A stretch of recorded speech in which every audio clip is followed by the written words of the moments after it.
Voilà, c'est pour vous, en exclusivité, en avant-première. Ça vient d'être fait. Oyez, oyez jeunes gens, nouvelle vidéo. Donc la vidéo du jour va porter sur les business en Thaïlande. On va parler des business dans les alentours de 10 000 euros ou moins de 10 000 euros. Pourquoi j'ai choisi ce thème? Parce que c'est les questions les plus posées sur YouTube quand il s'agit de Thaïlande.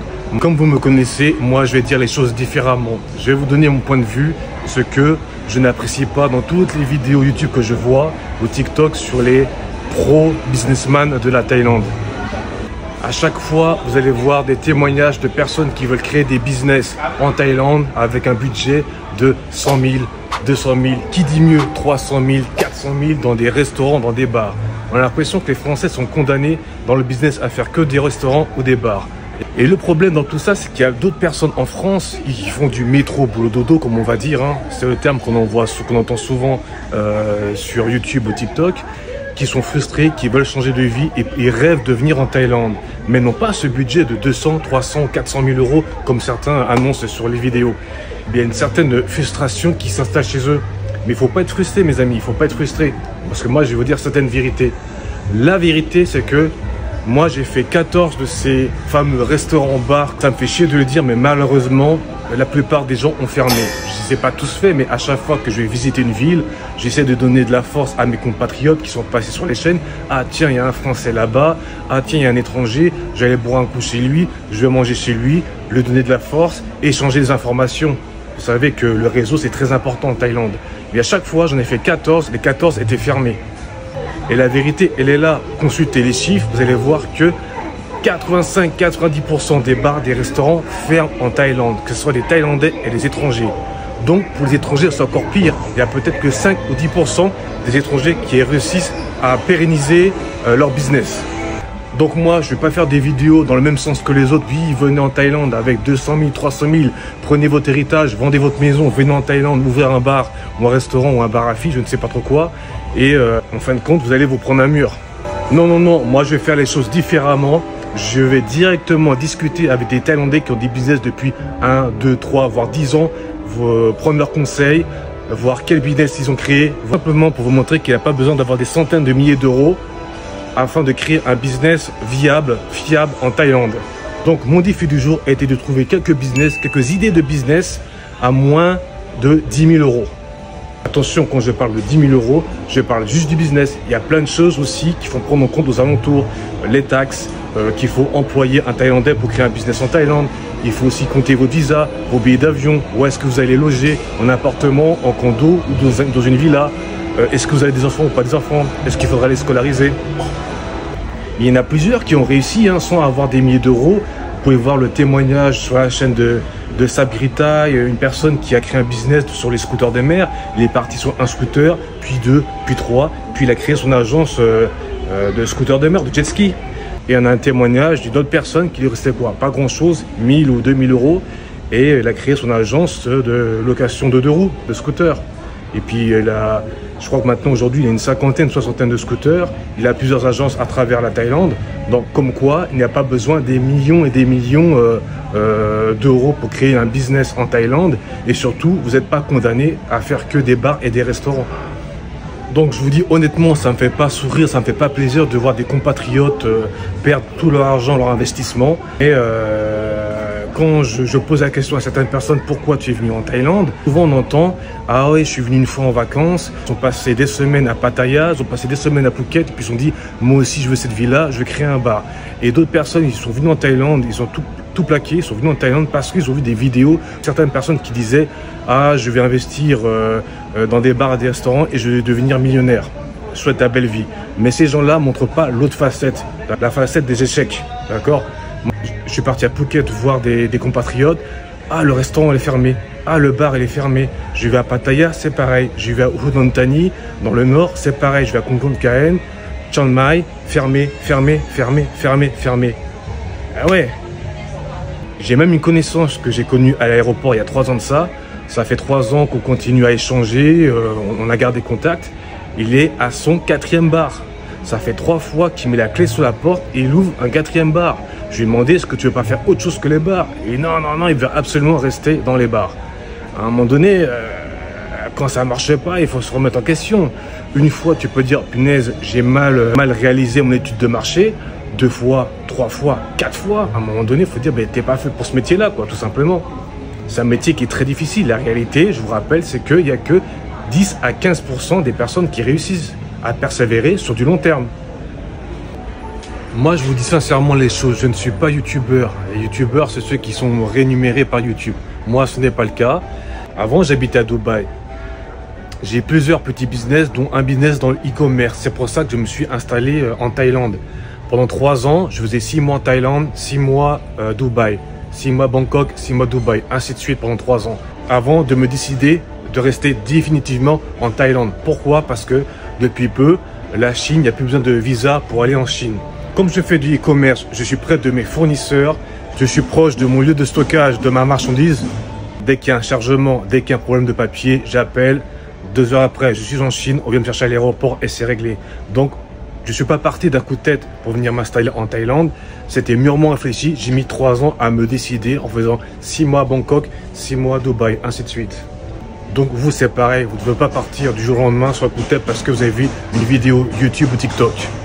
Donc c'est parti, allons-y. Allons voir quelques business, d'idées business en Thaïlande. Vous inquiétez pas, j'ai rien à vous vendre. C'est pas des formations qui vont vous dire comment devenir millionnaire en quelques jours. Cliquez sur le lien dans ma bio, blablabla. Bla. Non, non, non. C'est simplement quelques idées de business réelles qui vont vous permettre de rester en Thaïlande.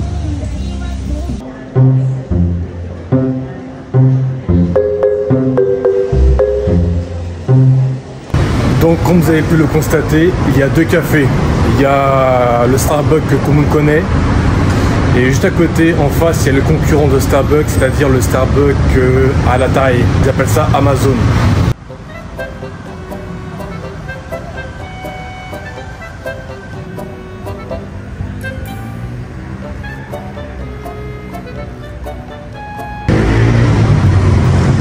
Ils ont eu l'idée de copier un peu Starbucks, mais sauf à la Thaï. C'est-à-dire que c'est à peu près le même design, sauf que les cafés sont 2 fois moins chers. Ils sont au prix, on va dire, des Thaïlandais.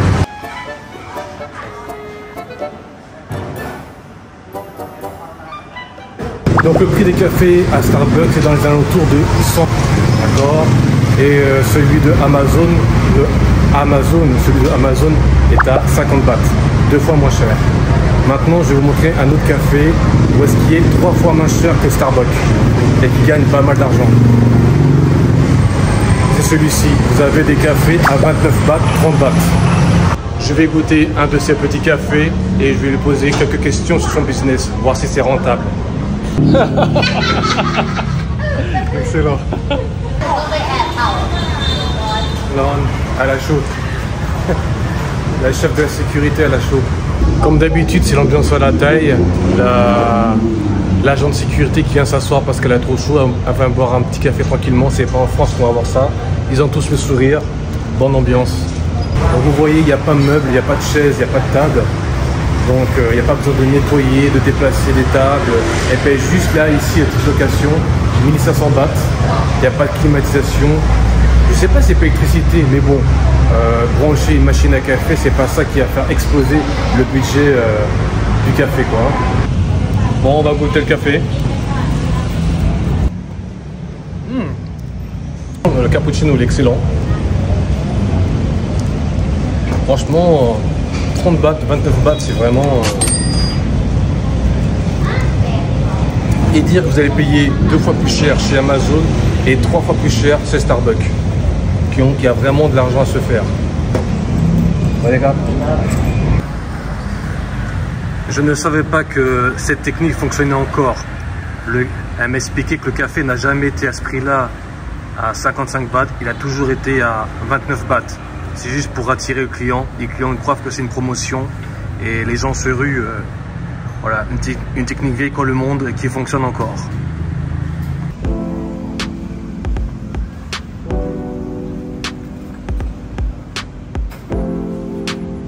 Voilà, comme vous pouvez le constater, elle a posé des meubles pour faire office de table, pour servir son café. Et elle n'a pas de locaux, elle loue l'emplacement 1500 bahts.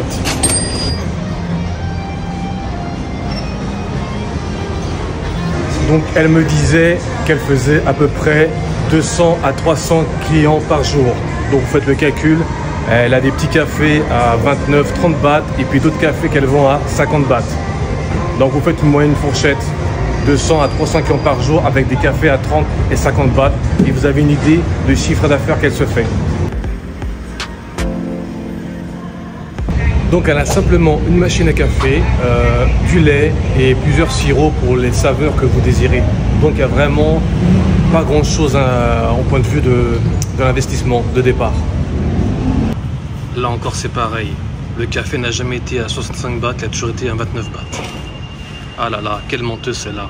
Mais ça marche, sa technique fonctionne. Par contre, il faut penser, l'inconvénient, c'est qu'elle n'a pas de frigo ni de congélateur, donc c'est-à-dire qu'elle n'a pas de machine à fabriquer des glaçons.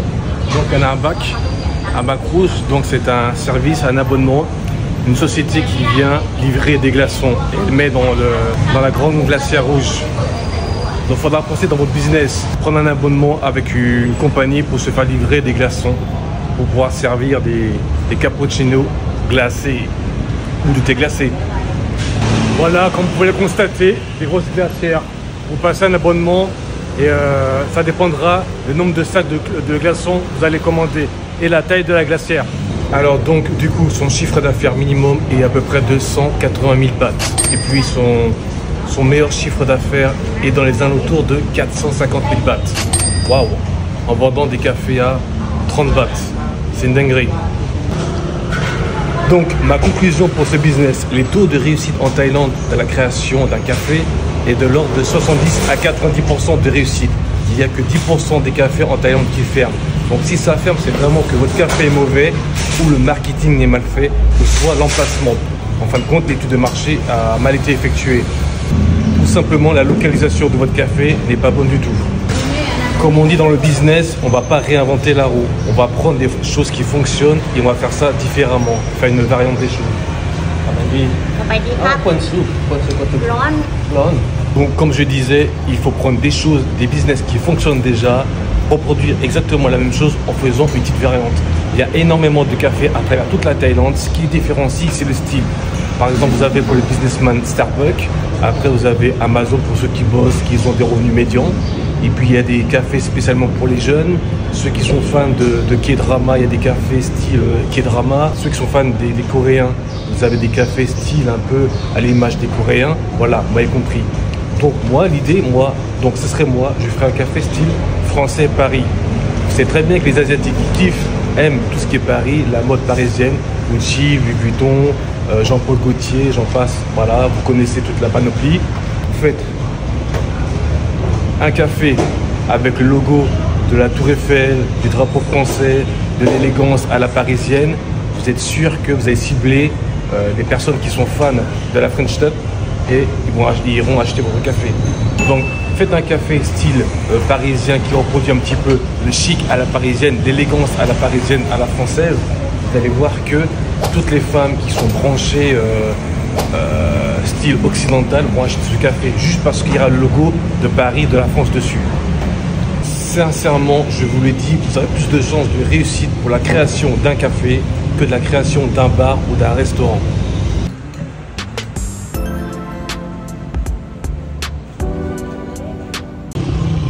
Bon, il ne faut pas prendre à la rigolade, prendre de haut le business du café à 30 bahts. Hein? Dire, oh, c'est de la merde, c'est de la gnognotte, ça vaut rien. Non, je vous ai montré dans une autre vidéo le magasin, le vendeur de glace qui vend des glaces à 15 bahts, hein, donc à 40 centimes, qui est devenu millionnaire. Lui, pareil, il n'a pas fait de super restaurants comme Starbucks ou Amazon où est-ce que les gens puissent s'asseoir. Non, lui, c'est vendre des glaces, mais en quantité. Tu prends ta glace, tu t'en vas. Au suivant, au suivant, au suivant. Faire du chiffre comme ça. Elle, c'est pareil. Elle vend des cafés à 29 bahts, 30 bahts. C'est, tu prends ton café, tu t'en vas, tu t'en vas, tu vas. Speed, speed, speed. Il faut faire du chiffre, il faut faire du chiffre. Voilà, elle a tablé sur la quantité. Vous avez vu, elle a réussi avec son petit business à générer entre 5 000 et 15 000 euros de chiffre d'affaires par mois en vendant des cafés à 30 bahts.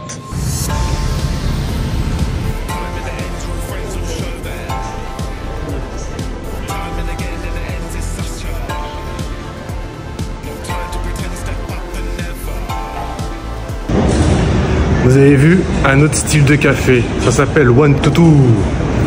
Donc eux, leur concept, c'est un petit peu design high-tech épuré, un peu style genre iPhone, Tesla, tous ceux qui sont fans de high-tech. Donc les cafés chez eux sont à 70 bahts, donc au-dessus de chez Amazon et en dessous de chez Starbucks.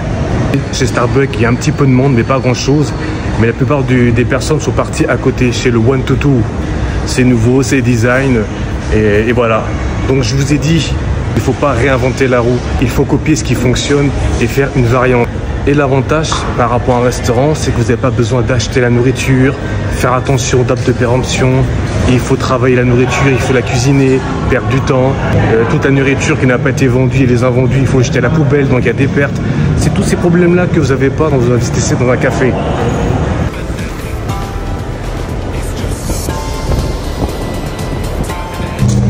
Ce café, chiffre de malade. Je vous ai dit, niveau business, le café, c'est pas à négliger en Thaïlande.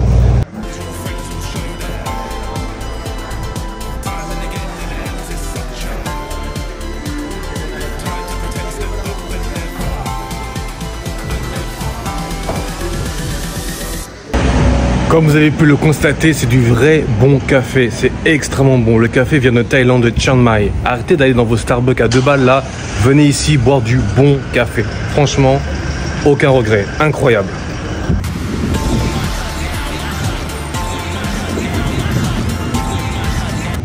Voilà encore un exemple. Il y a un barbeur qui fait également coiffeur. Et la salle d'attente, c'est un café. Donc d'un côté vous avez le barbeur et la salle d'attente d'à côté c'est le café. Et forcément ça incite ceux qui attendent à consommer du café. Donc si vous faites les choses comme il faut, il y a 70 à 90% de chances que vous allez réussir.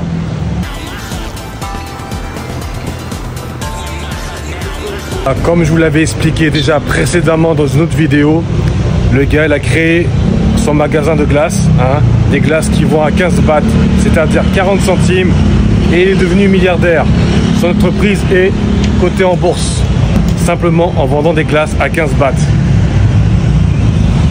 Donc, en vendant du café à 30 bahts, il est réellement possible de faire beaucoup d'argent en appliquant un bon marketing. Vous avez vu, c'est pas super joli, c'est pas confortable, il n'y a pas de joli mobilier comme à Starbucks. Il est là pour faire du chiffre. Les gens viennent, 40 centimes, 15 bahts, 15 bahts, 15 bahts. Pas de temps, il faut que ça déroule, il faut qu'ils vendent le plus de glace possible à 15 bahts, à 40 centimes.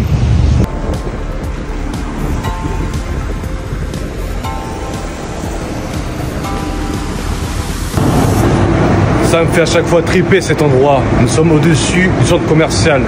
Ça me fait penser un petit peu aux séries à l'américaine, où est-ce que les gens se baladent sur les toits des immeubles, des centres commerciaux.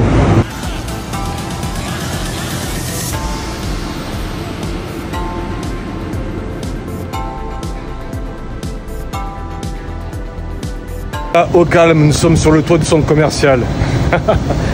En France, je pense que ça serait interdit ça. Mais bon, revenons. Vous avez vu, comme je disais, il faut prendre exemple sur les magasins qui fonctionnent. Vous avez vu, chez le glacier, ils vendaient des petites gourdes, des petits accessoires, comme vous pouvez trouver chez Starbucks, des mugs, des thermos, et de même chez Amazon. Donc, j'ai pris la photo du mug pour regarder combien ça coûtait. J'ai vu qu'en Chine, ils le vendaient à 10 centimes, à 10 centimes de bahts. Et eux, ils le revendent 150 bahts. Donc, ils le revendent 15 fois plus cher. 15 fois plus cher. Je vous ai dit, la Thaïlande, la Chine, c'est à 2 heures d'avion. Ok, c'est aux alentours de 50 € le billet d'avion. Vous allez en Chine, vous pouvez trouver des gourdes encore moins chères, à 5 centimes l'unité. Et que vous pouvez revendre 15, 20 fois plus cher.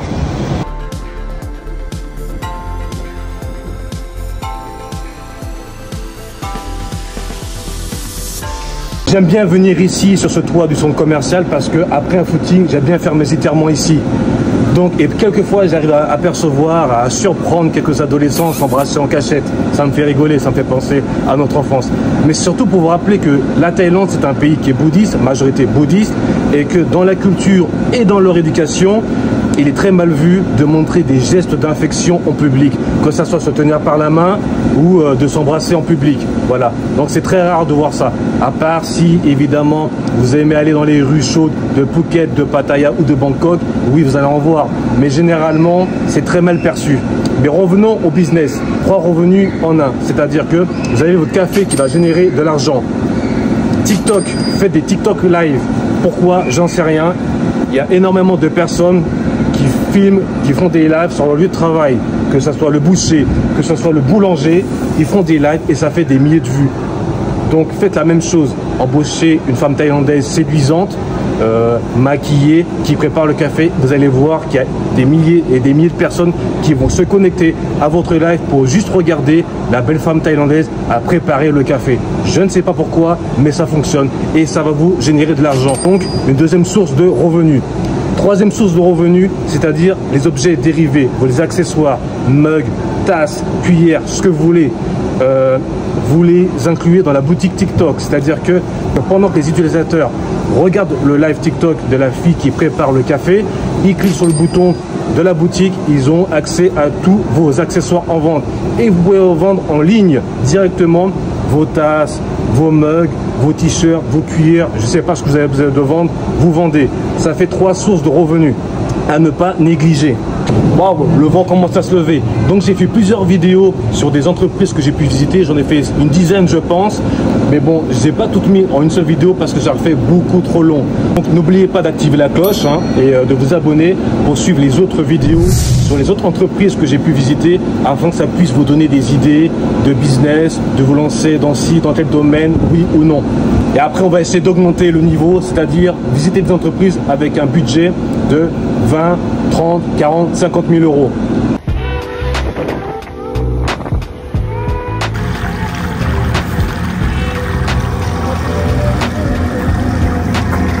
Là, je vais vous présenter un autre style de business, un café haut de gamme mais d'un style bien particulier, un peu bonne ambiance, de la musique rap, groove. Je sais pas quel terme appliquer pour ce genre de café.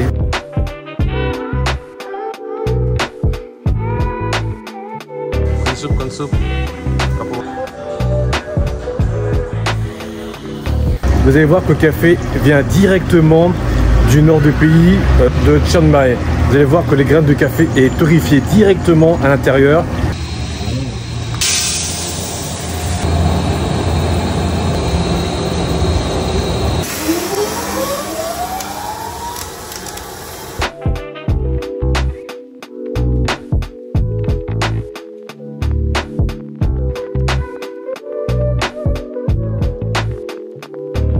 Donc il n'y a pas ce problème qu'on entend avec Donald Trump et ses taxes.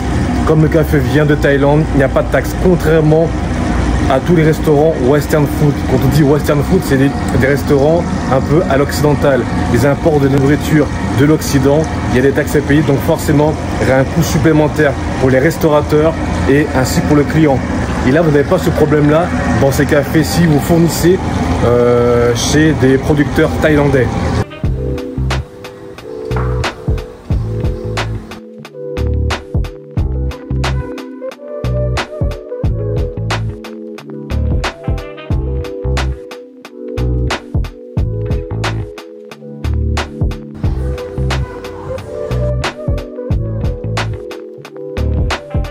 Et oui, parce que quand vous ouvrez un restaurant, vous importez la nourriture de l'étranger. Je sais que la Thaïlande importe du blé des États-Unis, du blé, donc la farine, du beurre, le lait, tout ce qui est la charcuterie, le bœuf et énormément de choses. Trump a augmenté de 34% les frais de douane, la taxe, donc ça va faire mal pour les restaurateurs.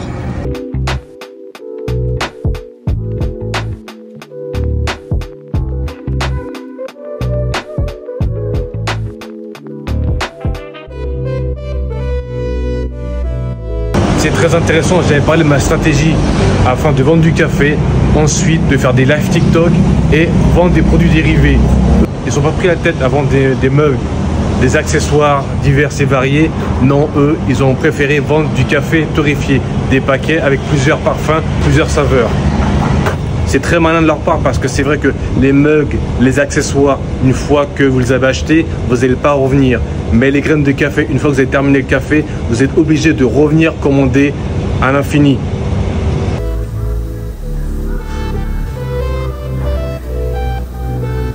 La décoration me fait penser au tremblement de terre qu'il y a eu il y a 2 jours auparavant. Regardez, les fissures et puis ils ont mis des circuits imprimés à l'intérieur. Ça donne un style. Bon.